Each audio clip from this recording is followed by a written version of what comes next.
So we start off offline grinders today with the daily login reward. It's gonna be Jake Arrieta. Now I do want you to know that you are able to get a diamond out of those daily login rewards. So if you're a new player and you're like, all I get is commons or bronzes or maybe a silver every once in a while, you do have the possibility of getting yourself a diamond. When the game first came out, I got myself on my main account a diamond ritual, and I believe I also got myself Javier Baez. So you could get diamond players.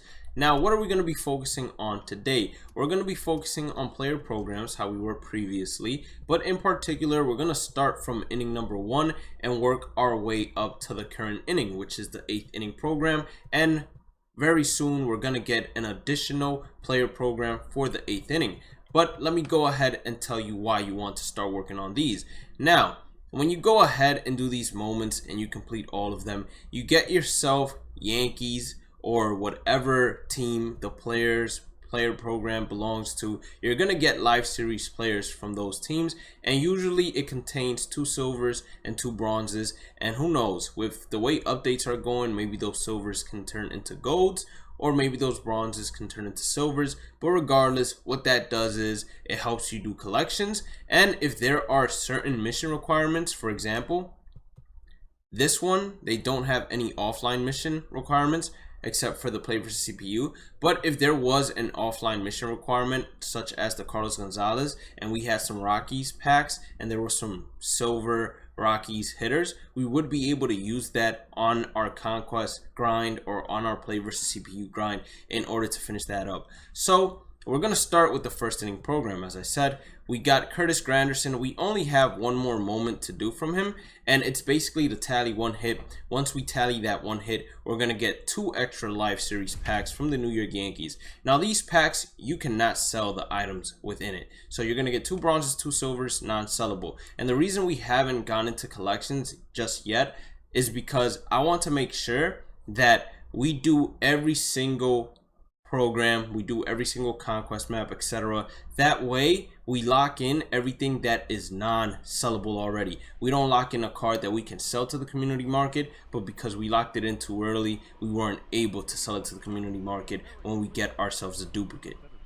So all we got to do is get a base hit, and this mission is basically done. I've been doing most of the moments and then leaving just one for the video, because most of the times when I go ahead and, let's say, do one of the moments for the video and then have the rest to do, it's a little bit too time consuming, or it drains my energy just grinding moments non-stop. That's why we're not doing the all-timers today for the video, because all-timers, I would say you want to tackle those whenever you hit the weekend, or you want to do something like 1 a day or 2 a day.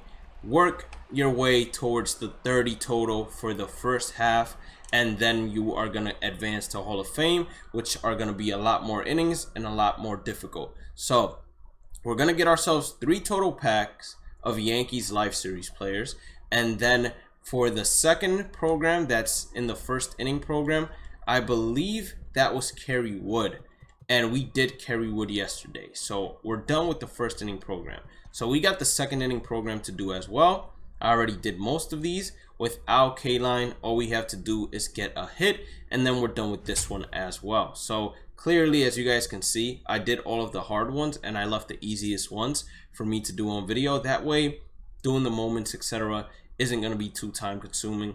And for today, in case you're wondering, what we're going to be doing in particular is just the first inning and then 2/3 of the second inning, and then we're gonna be done. So if you're new here, end up enjoying today's content, as always, hit that like button, hit that subscribe button. We're aiming for 6 likes on this video, just because I saw number 6 on Al Kaline. And also, don't forget to follow me on Twitter and Instagram at Bhlademyst, same way it's spelled, on the YouTube channel username, as we get ourselves a base hit.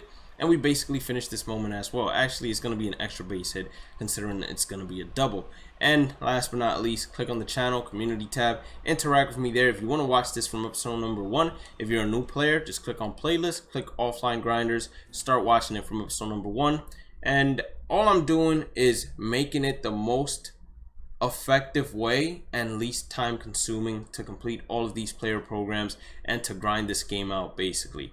So make sure you stay tuned for that. Now, I completely forgot I had more than one mission left for this.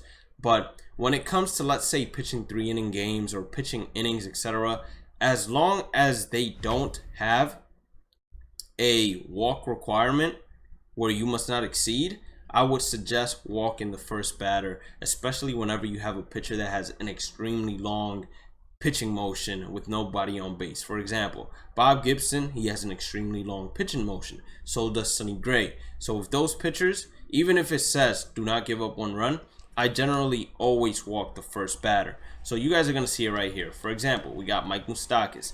First thing I'm going to do is walk him, put him at first base, and instead of me going through his entire windup, all I do is just pitch from the, is it stretch? I believe it's stretch.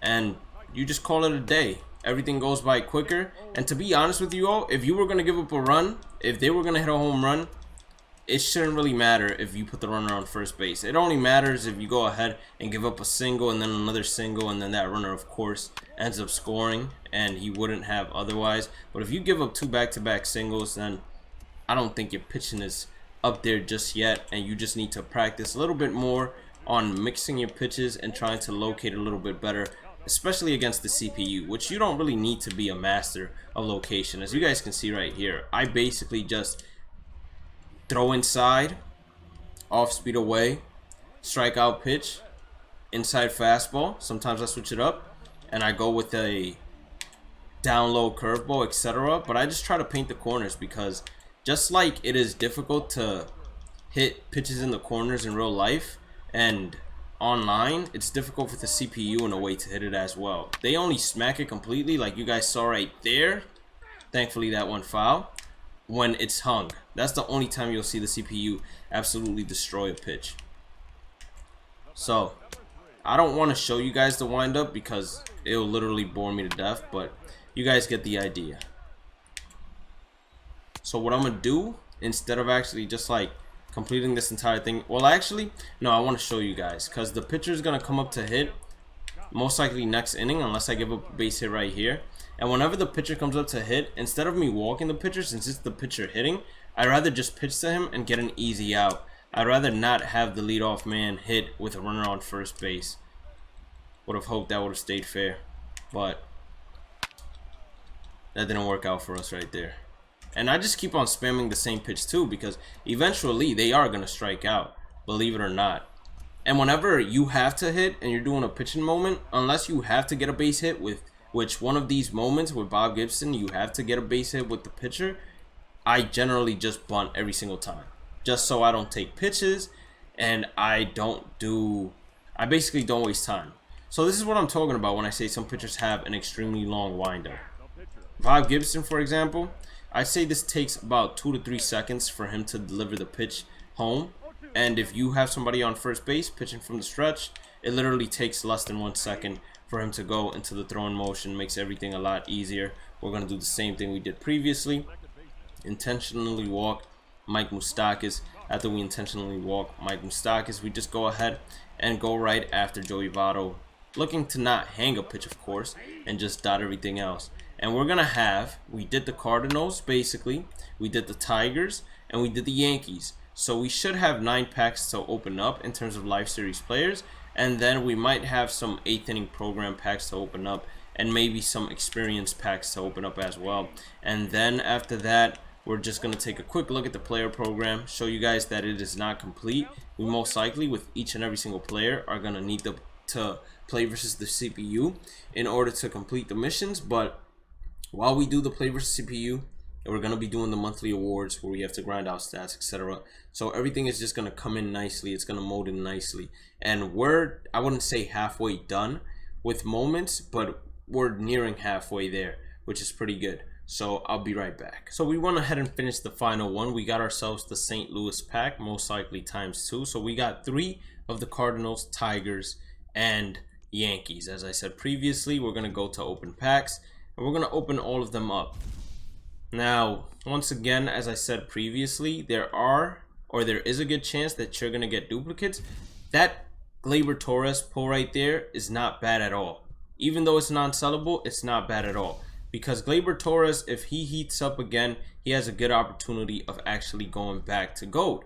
So that could help us in the long run in terms of saving stubs.